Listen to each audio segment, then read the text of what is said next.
Bonjour à tous, c'est Maureen, nous sommes le 2 janvier et pour bien commencer l'année, j'ai décidé de vous tourner l'énorme book haul du mois de décembre. Vous allez voir, le dernier mois de l'année a été une nouvelle fois assez catastrophique pour ma pile à lire, mais en même temps je me suis fait plaisir, j'ai reçu de très beaux livres en cadeau ou en service presse, vraiment ça a été un superbe mois et je suis ravie même si ma bibliothèque déborde. Pour ce book haul je vais donc vous présenter 19 livres, la plupart sont des romans mais il y a quand même 3 ou 4 livres qui sont des BD ou des romans un peu graphiques.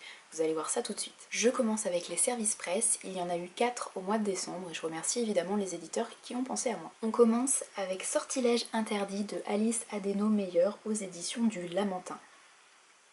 Chez le même éditeur et également de Alice Adeno Meyer, j'ai lu et adoré le diptyque Nalki que je ne peux que vous conseiller. Là encore, on va suivre un héros qui est musicien puisque c'est un jeune violoniste et la musique va être alliée à de la magie puisqu'on va parler de musicomagie. C'est un art qui permet d'agir sur une personne grâce à un sort constitué de notes. J'ai hâte de découvrir ce qu'Alice Adeno Meyer nous a concocté pour ce nouveau roman plutôt pour la jeunesse. En tout cas, vous pouvez vous lancer les yeux fermés dans le diptyque Nalki qui est vraiment très bon. Et les ateliers Henri Dougier m'ont proposé de recevoir un autre titre de leur collection Ligne de vie d'un peuple. Souvenez-vous, j'avais lu Les Irlandais que j'avais adoré. C'est un des rares essais qui m'avait vraiment convaincu, que j'avais lu d'une traite et que j'avais vraiment adoré de A à Z. Alors là, il y a plein de titres dans cette collection, chaque titre vient sur un peuple en particulier. On m'a proposé de choisir un titre qui m'intéressait, j'ai pris les Écossais puisque on reste du côté des pays qui m'intéressent le plus, après les Irlandais et les Écossais tout logiquement. Alors là, le titre exact c'est Les Écossais pieds sur terre et c'est écrit par Étienne Duval. Les éditions Ophelbe m'ont envoyé le premier tome de Log Horizon de Mamare Tuno et illustré par Kazuhiro Hara. Comme pour les 2 premiers tomes de Spice & Wolf, il s'agit d'un roman qui est illustré. Vous avez pas mal d'illustrations en noir et blanc tout au long du roman. On va se retrouver dans un jeu vidéo, plusieurs dizaines de joueurs se retrouvent coincés dans un jeu et on va surtout suivre l'un d'entre eux, apparemment le meilleur, qui s'appelle Shiroe et qui lui n'abandonne pas et veut absolument comprendre comment sortir de ce jeu et arriver à sortir de ce jeu vidéo. Enfin, et non des moindres, les moutons électriques m'ont proposé de recevoir et de découvrir Techno Fairy de Saradoc. J'ai été séduite par cette idée puisque on va suivre des faits dans notre monde plus contemporain, plus moderne. Mais ce qui m'a aussi beaucoup séduite, c'est que ce roman, ce texte, est illustré par énormément d'illustrateurs différents avec des explications à chaque fois. Je vous en montre quelques-unes. Comme vous le voyez, de nombreux artistes très différents les uns des autres et tout se situe à la fin du livre sur papier glacé en couleur. C'est un très bel objet et je pense que ça va être une magnifique lecture, j'ai hâte de m'y plonger. Au mois de novembre, il y a eu une vente privée Michel Lafon et les livres sont arrivés courant décembre, donc je vous les présente maintenant. Les livres sont neufs et à 2 ou 3 euros, je ne pouvais pas résister, donc j'ai continué quelques sagas, j'en ai commencé d'autres, j'ai testé quelques petits trucs. Je ne sais pas si mes choix ont été les bons, mais pour 2 ou 3 euros, le livre neuf, je me suis dit que je n'avais rien à perdre. J'ai pris les tomes 1 et 2 du Pays des Contes de Chris Colfer, donc aux éditions Michel Lafon, je ne vous le répète pas à chaque fois. Le premier tome s'appelle Le Sortilège perdu et le deuxième, Le Retour de l'Enchanteresse. J'ai entendu énormément de bien de cette petite saga jeunesse qui apparemment est très bien écrite. C'est une nouvelle fois une réécriture de contes de fées, mais là a priori c'est assez original, on est bien embarqué, c'est assez imagé et c'est vraiment bien trouvé. Alors, je fais confiance aux autres blogueurs et booktubeurs et je me lance dans cette nouvelle saga et j'espère que je ne vais pas être déçue. J'ai eu envie de tester une autre saga avec le premier tome des Brumes d'Avalak de Mara Wolf. On va faire un petit tour en Écosse avec une héroïne qui s'appelle Emma, qui a 17 ans, qui va donc se réfugier sur la petite île de Skye en Écosse après le décès de sa mère, si je ne dis pas de bêtises. Et là-bas, elle va découvrir des choses un petit peu bizarres et on va surtout revenir sur une mythologie un peu particulière de l'Écosse. Moi, quand on me dit mythologie Écosse et Loch Ness, j'ai envie de penser aux Kelpies, ces créatures féeriques, mythologiques, qui sont des chevaux qui entraînent les hommes et les femmes au fond de l'eau et qui les noient. Ce sont des créatures féeriques qui prennent l'apparence de chevaux magnifiques mais qui en fait sont pas très sympathiques. Alors je sais pas du tout si ça va parler de ça. Peut-être pas du tout, peut-être qu'on va parler de sirènes, peut-être qu'on va parler de complètement autre chose, on n'en sait pas plus. En tout cas, ça parle de folklore un petit peu écossais, j'en attends énormément et j'espère que je ne serai pas déçue, puisque l'Écosse plus la mythologie, ça me parle, et si c'est vraiment trop niais, trop jeunesse, trop en surface, ça va me gonfler, donc j'espère que je ne serai pas déçue. J'ai profité également de cette vente privée pour terminer une trilogie que j'avais commencée. J'ai donc pris le tome 2 de Insaisissable qui s'appelle Ne m'échappe pas, et le tome 3, toujours dans Insaisissable, qui s'appelle Ne m'abandonne pas, et tous les deux de Tahereh Mafi. J'ai lu le premier tome à sa sortie il y a quelques années maintenant, j'avais apprécié mais sans plus, puisque je n'ai plus le premier tome dans ma bibliothèque, je l'ai revendu, troqué ou donné, je ne sais plus. En tout cas, ça ne m'avait pas assez emballé pour avoir envie de garder le livre dans ma bibliothèque et pour envisager d'acheter les tomes suivants neufs. Là, je les ai trouvés à 2 ou 3 euros chacun. Je me dis que c'est le bon moyen de continuer et terminer cette trilogie. Je n'ai absolument aucun souvenir du premier tome. Si je ne dis pas de bêtises, il s'agit d'une dystopie un petit peu dans la veine de Hunger Games et de Divergente. Si je ne dis pas de bêtises, encore une fois, j'avais bien aimé l'idée de base, mais malheureusement j'avais trouvé ça un petit peu en surface, comme d'habitude avec la young adulte pratiquement, et un petit peu trop copier-coller sur ce que j'avais déjà pu lire. J'avais pas trouvé ça hyper original et pas très émouvant, donc c'est pour ça que j'avais pas continué. Enfin, dernier livre acheté lors de cette vente privée, il s'agit d'une petite BD, c'est encore un premier tome, je ne le savais pas en l'achetant, ça s'appelle La Célibataire, et c'est écrit par India Desjardins et illustré par Magali Fautrier. En fait, je l'ai déjà lu cette BD, je crois que je l'ai lu le jour de son arrivée en quelques dizaines de minutes, c'est assez court et ça se lit très vite. Je vous montre un peu. Donc je l'ai lu et j'ai pas trouvé ça vraiment extraordinaire, j'avais envie de tester le côté un peu girly, frais, chick-lit de cette BD, mais en fait c'est vraiment pas pour moi. C'est censé être amusant et ça me fait un petit peu sourire mais sans plus. J'aime pas trop l'idée qui se dégage de ces textes, que ce soit roman ou BD. J'ai toujours l'impression en fait que les auteurs mettent en scène des héroïnes qui sont célibataires, d'où le titre, mais en fait ces héroïnes elles sont malheureuses parce qu'elles sont célibataires, on a l'impression qu'elles ne font rien, qu'elles ne vivent que pour trouver un mec pour être à deux dans la vie, parce que toutes seules elles n'ont pas d'activité, elles s'ennuient, elles se sentent pas bien, elles sont malheureuses. Et en fait j'aime pas cette idée qui se dégage de ces textes là. Toujours retrouver cette idée reçue, ce cliché que quand on est célibataire, qu'on soit homme ou femme hein, d'ailleurs, on est malheureux, on n'est pas bien, on est incomplet, on fait rien, on passe des week-ends en pyjama à manger de la glace devant la télé, à regarder des comédies romantiques. Non, non, non, c'est pas vrai. Voilà, ce cliché m'agace. Tout ça pour dire que je l'ai lu et que je ne veux pas garder ce premier tome et que je ne lirai pas la suite. J'avais quelques bons cadeaux à dépenser, des chèques lire qui se périmaient le 31 décembre. Donc j'en ai profité pour faire quelques cadeaux pour Noël, pour les gens de mon entourage, mes proches. Et j'ai également profité de ces bons pour me faire quelques cadeaux à moi.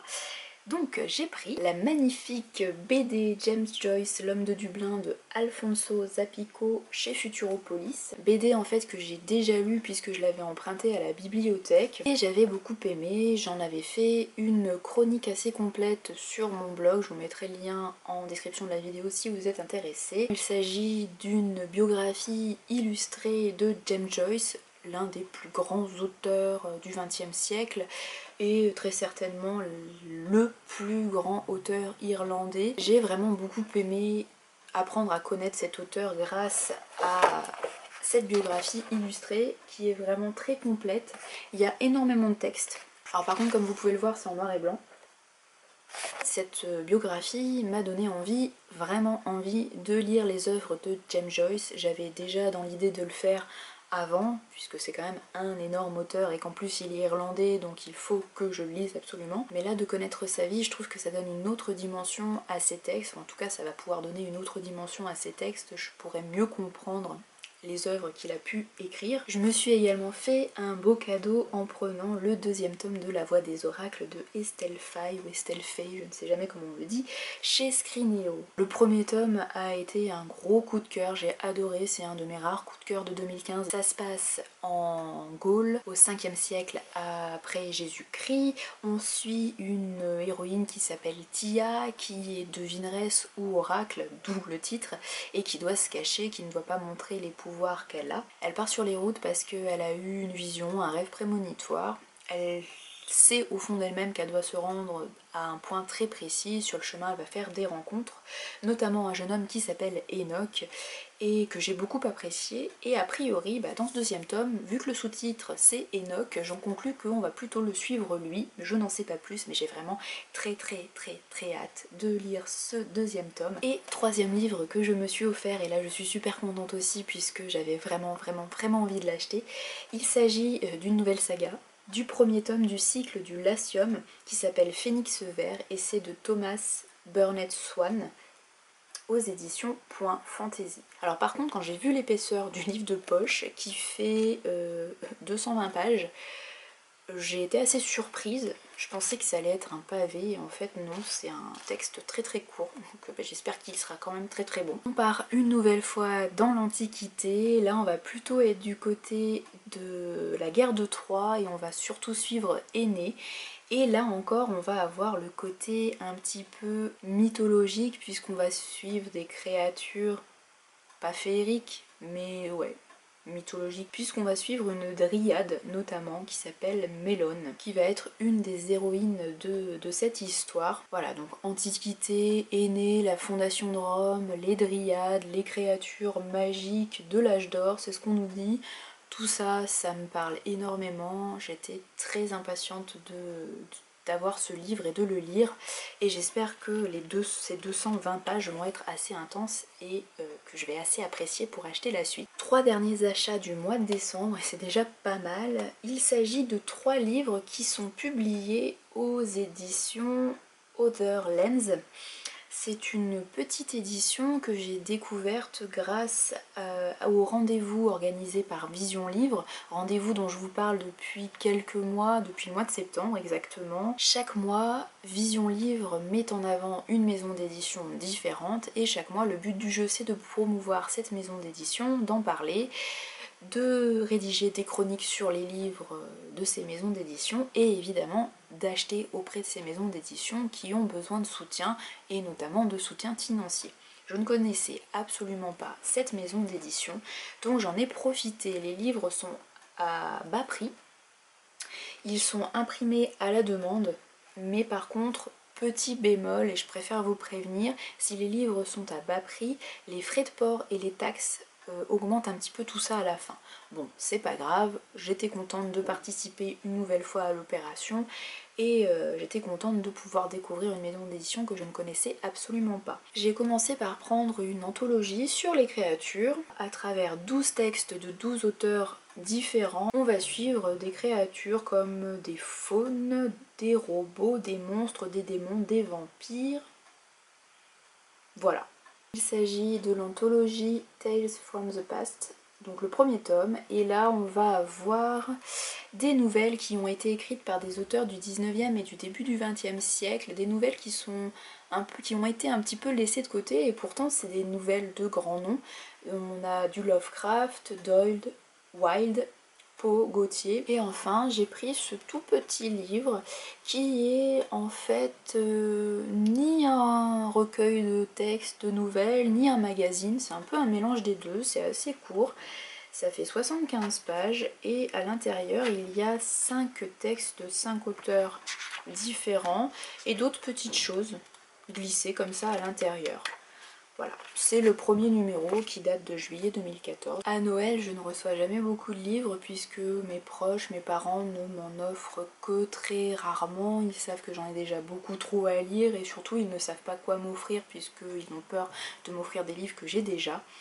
Donc j'ai rarement des livres, mais cette année j'en ai quand même reçu 3. A commencer par Les Feux de Beltane de Colette Geslin aux éditions des Montagnes Noires, maison d'édition que je ne connais pas du tout et qui n'a pas l'air très connue. Merci beaucoup pour ce cadeau, c'est vraiment super bien choisi, puisqu'a priori c'est un mélange de romans historiques, mais aussi on va avoir un petit côté ancienne tradition, sorcellerie, etc. Je ne connaissais pas du tout et j'ai vu que l'auteur apparemment avait fait plein d'autres romans qui se déroulent plus ou moins dans le même contexte et qui sont plus ou moins dans la même veine. Alors je ne sais pas si ce sont vraiment des suites ou des tomes précédents d'ailleurs, je ne sais même pas si on peut parler de saga véritablement, mais en tout cas a priori elle reste quand même plutôt dans le même contexte, dans la même veine. Donc si ce tome-là, si ce livre-là me plaît, je pense que je me tournerai vers d'autres romans de cet auteur, Colette Geslin. Et il y a quelques jours à peine, j'ai reçu une jolie enveloppe de Tsuki,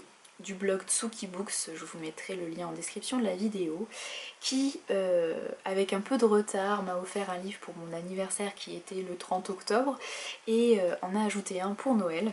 Il s'agit de 2 livres magnifiques que je vous montre tout de suite. Le premier, c'est une BD, il s'agit du premier tome de Elinor Jones, premier tome qui s'appelle Le Bal d'hiver, c'est de Algésiras et Aurore et c'est aux éditions Soleil, collection Blackberry. Ça se passe au 19e siècle, en Angleterre. J'aime bien les dessins et les couleurs. C'est une série qui est en 3 tomes seulement, donc ça c'est sympa. J'espère que je ne serai pas déçue. Et l'autre titre que m'a offert Tsuki, c'est La Belle et le Fuseau de Neil Gaiman et c'est illustré par Chris Riddle. C'est aux éditions Albin Michel. Il s'agit d'un conte et d'un conte illustré en noir et blanc, style gravure. D'ailleurs même la jaquette en elle-même est très jolie. Hop, je l'enlève. Voilà, elle est transparente. Et derrière on a ça. Je vous montre quand même l'intérieur. C'est une réécriture, je pense, du conte de La Belle au Bois dormant, puisqu'on se retrouve avec une enfant qui est maudite par une sorcière qui prédit que le jour de ses 18 ans, la petite se piquerait le doigt et dormirait à jamais. Je pense que ça sent La Belle au Bois dormant. Je ne sais pas trop de quel côté est parti Neil Gaiman, mais connaissant l'auteur, à mon avis c'est très bon. En tout cas je suis super contente de l'avoir. Merci Tsuki pour ces 2 beaux cadeaux. Petit bonus, puisque vous le savez, j'aime bien m'acheter des DVD de temps en temps. Donc là j'ai profité une nouvelle fois de mon chèque cadeau, mon chèque lire, pour m'acheter ce DVD là. C'est un film des frères Cohen qui s'appelle Inside Llewyn Davis. Et en fait j'ai vraiment beaucoup aimé, surtout pour la BO, la musique. Ça se passe aux États-Unis au moment de la musique folk américaine et grâce à ce film j'ai découvert le musicien Dave Von Rank, je ne sais pas comment ça se dit, j'espère que je le dis pas trop mal, et depuis j'écoute vraiment très souvent, je trouve ça génial. Je m'arrête là pour ce book haul qui est une nouvelle fois catastrophique, mais en même temps vous l'avez vu, la plupart des livres sont magnifiques et s'annoncent génialissimes, donc c'était difficile de passer à côté. Bref, je ne prends pas vraiment de résolution de lecture pour 2016, juste celle de me faire plaisir, de lire toujours autant, plus si c'est possible, mais je me fais pas trop d'illusions, en tout cas de lire toujours autant et toujours avec autant de plaisir, c'est le principal. Je pense vous faire un top de mes plus belles lectures, je ne sais pas un top combien encore, puisqu'il faut que je peaufine un petit peu mes choix. Je ne suis pas sûre de vous faire une vidéo de mes flops par contre cette année, puisque je n'ai pas envie de mettre en avant le côté négatif de mes lectures, même s'il n'y a pas eu énormément de flops finalement. Plus de petites déceptions, mais pas de gros flops comme j'ai pu avoir les années précédentes. Je choisis mieux mes lectures, c'est bien. Mais je pense que je vais me contenter d'une ou 2 vidéos top.